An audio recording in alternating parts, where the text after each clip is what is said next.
Hello everyone, magandang araw sa lahat. Good day to everyone guys. It's another weekend guys and another chance to spread the word of God. So I hope you have time and please bear with me guys. So for today's video, it's about this question. Do you love God? So if you love God, embark with me with this study guys, and let's unravel what our Lord tells us about love in the scriptures. So let's begin in Proverbs 8:17. It is said, I love them that love me, and those that seek me early shall find me. So God loves those who loves Him also. So if we seek Him, we shall find Him, as it is said in Jeremiah 29:11. 29:13. It is also said, guys, and you shall seek me and find me when you shall search for me with all your heart. So this how we can find God, if we shall search Him with all our heart. So think about this guys. When you're young, you have so many time in your life to seek God. So if we love God, we should put our heart to it, and the things are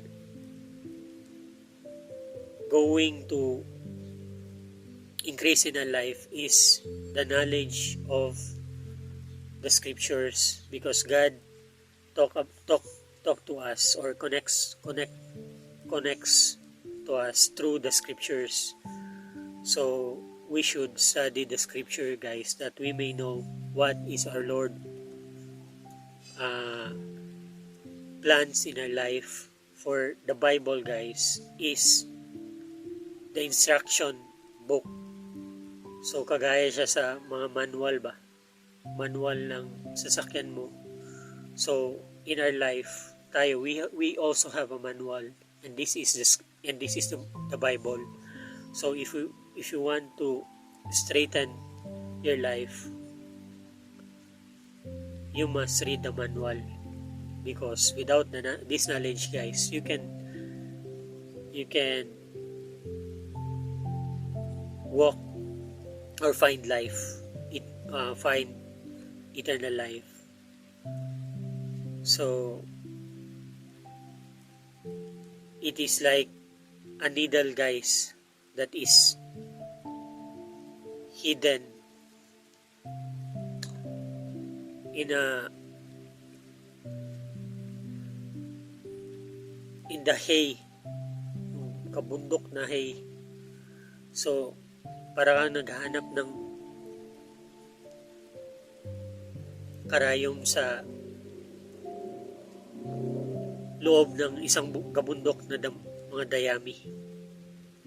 Kung hindi mo babasahin yung instruction books and you want to be with God in His kingdom, you want to increase your knowledge, there is no shortcuts guys or cheat. You cannot skip it. So we must give our life to Christ and His teaching. As I said, if we are young, we have so much time. We will increase in due time in 3 years, 5 years, 10 years, you will be equipped. Consistency is the main key. So if you keep reading the Bible every day, you will increase. Reading and hearing the Bibles through audiobook. So you can download it, guys, in your phone. Download a Bible and start. So if you will wait for too long, well, the thing is, if you are old, we are old, we don't have that so much time left in our life, and we don't know what will happen tomorrow. So it is wise for us to lay down our life to God while we are still young. The younger we are, the better, because we don't know what may come tomorrow. Do not wait until you grow old, guys. Sabihin natin na saka na lang pag matanda na ako. I'm too young. Ang dami ko pang gustong gawin. Ang dami ko pang potential. Well, eternity is the most important thing in life. You cannot compare anything when you talk about eternity, guys, and heavenly kingdom. Even if someone will tell you, or the doctor will tell you, you have only like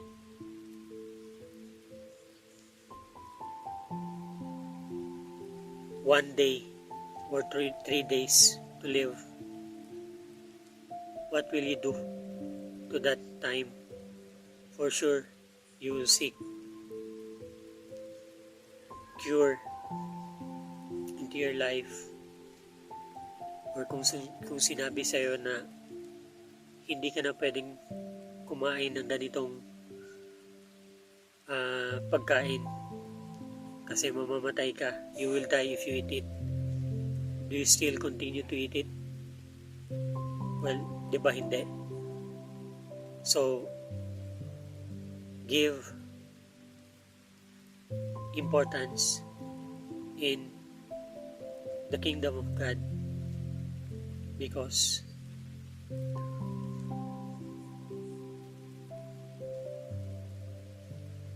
it's so important, guys.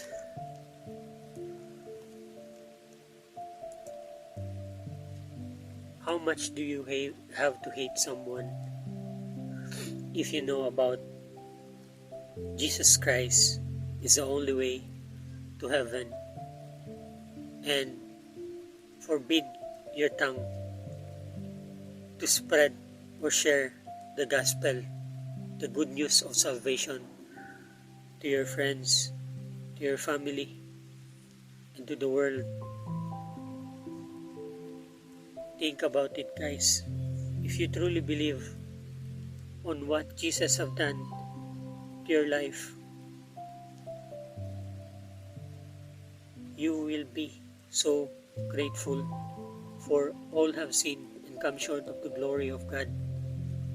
We fall short. We are steering away into hell, but God commanded His love for us. While we are yet sinners, God died for the ungodly. So, we are saved from hell. And now, we do good works. We follow God's commandments, not because so that we will be saved. We do it, guys. We follow His commandment that to love one another and to love our neighbors as ourselves, because we are thankful and grateful to Him because we are saved.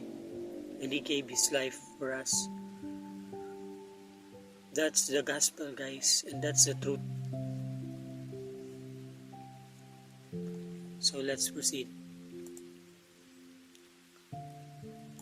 In Isaiah 44:22, I have blotted out as a thick cloud thy transgressions, and as a cloud thy sins return unto me, for I have redeemed thee. So God had blotted out as a thick cloud our transgressions. Imagine it, guys. How foolish we are. And in the scripture tells us that even in one sin, we cannot enter into the kingdom of God. We made so many mistakes in our life, guys. We have done so many sin in our life. They almost cannot be counted. But yet, because God loves us so much, that He gave His Son Jesus Christ, that whoever shall believe in Him shall not perish, but have eternal life. And for God sent not His Son to condemn the world, but that the world through Him might be saved. So, this is the hope that is in every true believer. And I hope you can grasp it, guys. You can hold it into your heart. You are saved. And we will be forever with our Lord. If you receive Him with all your heart, whatever it is, guys, that is in you, all your negativities, God has washed it. If you have declared Lord Jesus Christ as your Lord and Savior, then because you are saved, pray to God to cleanse your life. And God, if you are sincere with your confession, guys, through prayers in Him, God will cleanse you. You don't need to clean yourself before you come to God. God will clean your life for you. The only thing that you need to do is to come and ask Him. And yung pagsisihan natin, yung mga kasamahan na gawa natin sa buhay natin. And we have the heart that cries for change. Kung yun ba naman yung isisigaw ng puso mo, guys, God will hear it, for it is a contrite prayer, a contrite heart. Yun bang talagang you have regrets ba dun sa mali mo? May remorse? Pwede ba yun? Like in our lifetime, kung nakagawa tayo ng kasalanan sa ating mga magulang, and then sasabihin natin na sorry, nagawa ko ganito, then forgive me now, patawarin mo na ako, sinabi ko na nagsorry na ako sa'yo It is not like that, guys. Kung na-offend mo yung tao, kung na-offend mo yung mahal mo sa buhay, you wait for them to change their heart for you. Hindi yung ikaw na naka-offend, ikaw na nga ang nakagawa ng kasalanan, ikaw pa yung impatient na gusto mo agad, okay na, wala na. It's not, life is not like that, like that, guys. It's not goes on what you wanted to be. Kung ikaw yung nagkamali, be remorseful about your actions, about what you did, and wait for them. Show it to them through your works. mahirap naman kasi guys to forgive if kung yung tao na papatawarin mo is not sincere about his actions. So, yung willingness to change is wala. So, start with your actions. Change your actions and your attitude. If you are truly genuine with your apology. So, I hope ma-gets nyo kung ano yung sinasabi ko. So, let's proceed in Matthew 18:21. So, Jesus talks about this parable. Then came Peter to him and said, Lord, how oft shall my brother sin against me, and I forgive him? Till 7 times? Jesus said unto him, I say not unto thee until 7 times, but until 70 times 7. So 70 times 7 is equals to 490. 490 times natin dapat patawarin yung kapatid natin. So it's like, sino bang nagkakamali ng talagang hindi naman yung sobrang liit lang na ano to, kung you consider it, yung parang major na offense ba? Sino nakakagawa ng ganyan sa kapwa natin, diba? 490. So it's like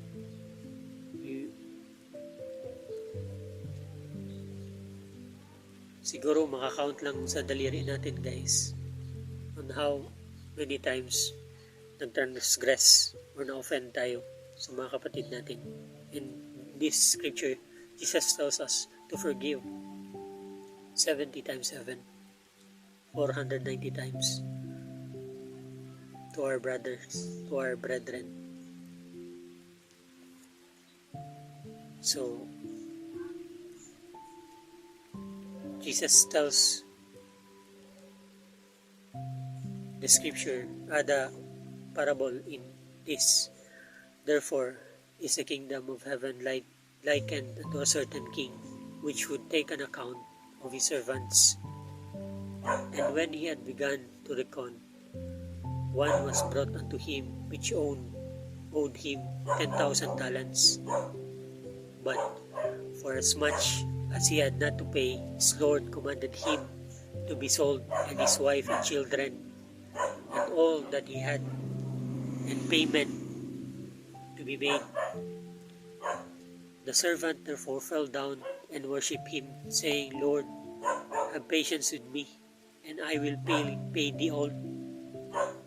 And the Lord of that servant was moved with compassion and loosed him. So pinalaya siya and forgave him all the debt. So pinalaya siya at pinatawad pa lahat ng utang.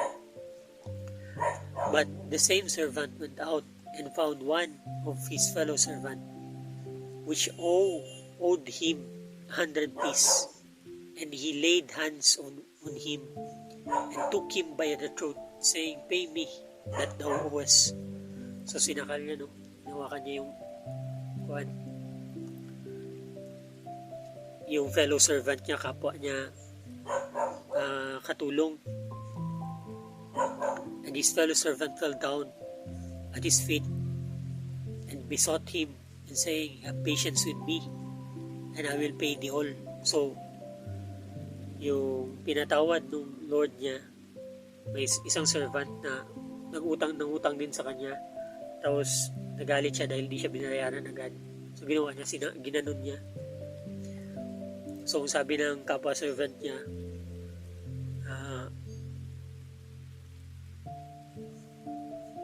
yun nga, and his fellow servant fell down at his feet. So lumuhod and besought him, saying, Have patience with me, and I will pay thee all. So bigyan mo ako ng konti pang pasensya, and babayaran kita lahat. but he would not. So ito yung may utang na pinatawad, but went and cast him into prison till he should pay the debt. So pinakulong niya. So when his fellow servants saw what was done, they were so very sorry and came and told unto their Lord all that was done. So yung iba pang mga servant, meron pala nakita yung actions nung may utang dun sa amo nila. Then his Lord, after that he had called him, said unto him, O thou wicked servant, I forgave thee all the debt, because thou desirest me. Shouldest not thou also have had compassion on thy fellow servant, even as I pity on thee? So, you wicked servants, sabi niya, di ba,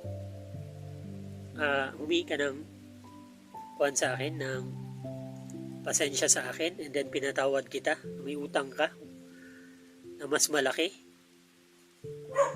and then di ba dapat ikaw din marunong ka rin magpatawad sa may utang sa'yo? Mas malaki pa nga, parang yung sinasabi niya, mas malaki pa nga yung utang mo sa akin pero quinits ko. So ikaw,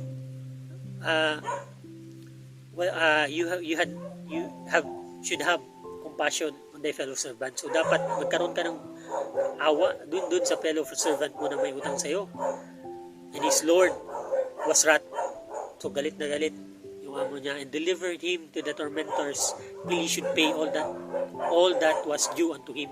So binawi niya yung pinurgive niya na debt, no? Yung utang. And he said, till deliver niya, no? To tormentors till should pay, na babayaran niya lahat ng due na utang sa kanya. So in 35 it is said, so likewise shall my Father do also unto you from your heart, do also unto you, if you from your heart forgive not everyone his brother their trespasses. So dito din yun sa atin, guys, if those who like in bigger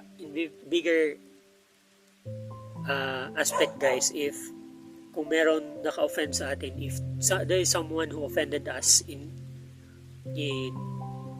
our lives, alam naman natin sino bang hindi na offend. So several times siguro someone have offended us. So kung hindi natin din sila ma-forgive in our heart, then paano magko-connect if we pray unto God and asking for forgiveness? For the scripture tells us also that forgive if you want to forgiven, if you want to be forgiven. So ito din yun. So likewise shall my heavenly Father do also unto you, if ye from your hearts forgive not everyone his brother their trespasses. So dun sa may utang, must be kailangan maging remorseful tayo, and we should repent dun sa nagawa nating kasalanan, and also to God, na kailangan natin magpatawad din kung doon naman sa nautangan or doon naman sa na-offend, so that our Lord will also forgive us our trespasses. So it is very important to know these things, guys, para magkaroon tayo ng ng course, ng plot, hindi tayo wobbly in understanding our faith. You must know this if you want to increase. So in John 14:15, if you love me, keep my commandments. So if you love God, we should keep His commandments. Hindi naman perfect na hindi tayo like magkakamali o will not sin. As long as we are in this body, guys, we still fall. But we, as much as we can, we will do what is the commandment of our Lord. And the commandment is this: to love God with all our heart, with all thy soul, with all thy mind, and with all thy strength, and to love thy neighbors as thyself. So in these two commandments hang all the law and the prophets. So if you love your neighbors, hindi mo gagawan ng kahit anumang kasamaan, guys. Pagnanakaw, pagnanasa, selos, so murder or anything that is against the 10th commandment. So in Isaiah 1:18, malapit na tayo, guys. So please bear with me. In Isaiah 1:18, it is said, "Come now and let us reason together, said the Lord.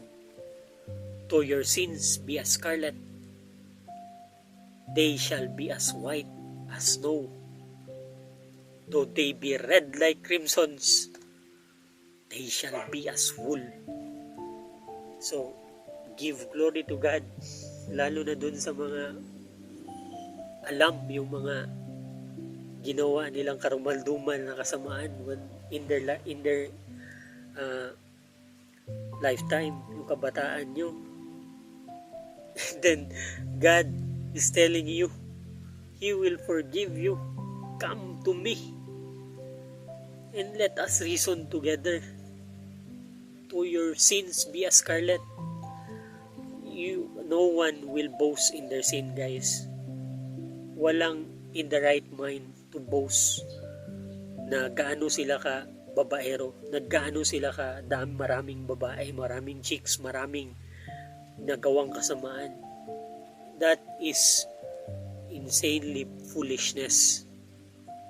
But because you know how shameful it is, but you sin, you heard the promise of God, the word of God is telling us to come and I will forgive your sins. Imagine that. Someone as sinful as you, as me, as everybody else is bade to go with our Lord in His kingdom.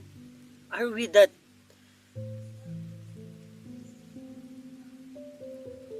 We are not qualified, guys, to enter it. No one is qualified to enter the kingdom of God, for all have sinned and come short of the glory of God. So I hope you understand it.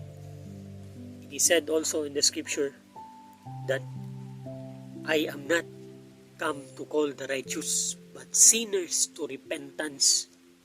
Do not compare your sin to others. Everyone is the same. Foolishness yung i-imagine natin o isipin natin na hindi naman ako kagaya niya kasi hindi naman ako nakapatay. Hindi naman ako ganito, ganyan. It's not like that, guys. God is so righteous.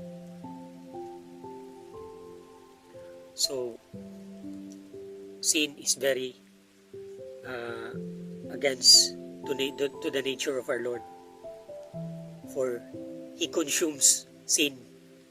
So, yun yung nature niya. Kagaya ba ng apoy? Ang apoy, it consumes everything around Him. So, kung pupunta tayo kay God, malapit sa Kanya, we will perish. We will die, mawawala tayo. Mag-incinerate tayo because God consumes sin. And we are unholy from the fall. So, because we receive Christ as our Lord and Savior, His Son, God Himself gave His life as an atonement, kabayaran in exchange of our sin. And hindi to siya ordinaryong manok na puti, o baka, o kambing, o ano ba yan, o bull. The blood and life of our Lord Jesus Christ is so sacred. I hope you will understand this. Ganun kasagrado God Himself gave His life for all His creation. I mean for all humanity, that they may be saved. Because God loves us so much. So that's the scripture, guys. That's the gospel, the good news. The good news. That's why we called it the good news of salvation. We are saved by God because He loves us and He gave a substitute for us all to enter into His kingdom. So, in the last scripture, in Revelation 21:4 and 5, and God shall wipe away all tears from their eyes, and there shall be no more death, neither sorrow nor crying, neither shall there be any more pain, for the former things are passed away.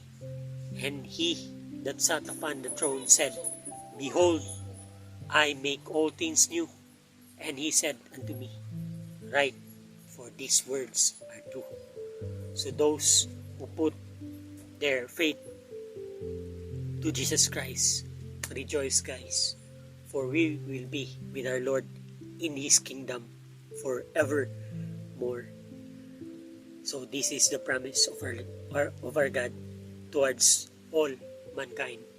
So be blessed. May the Lord of heaven and earth be with us all always. Through Jesus Christ, His Son, in His mighty name, we pray. Amen. Thank you guys for listening. Ingat parate and God bless.